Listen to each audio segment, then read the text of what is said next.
想學多啲嘢咯。咁當然對工作有冇幫助？好多時間同其他唔同嘅 team 啊，或者同唔同嘅developer team 去傾偈嘅時候，大家 understanding 個溝通會好咗 all round 啲咯。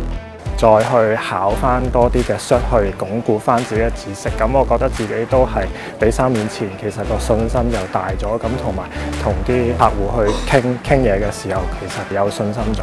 大家都知道 AI 係未來嘅大趨勢啦，其實我哋用得最多就係 AWS， 咁所以每日我嘅工作啦都會同 AWS 有好大嘅關係嘅。多啲練習啦 ，AWS 嘅裏邊有skill builder 啦，咁可以做啲 lab exercise 啊，或者去學一啲唔同嘅課堂啦，咁都對呢個考證都有幫助咁樣。做多啲 lab，玩多啲個 platform， 你一撳多2個掣，咁你就會熟。通過這個過程，我們可以以考試為一個理由，讓我們去慢慢去學習更加多，不用等到你覺得準備好了就去考，先去嘗試，因為 fail 了沒有關係的嘛，就再來考過就好了。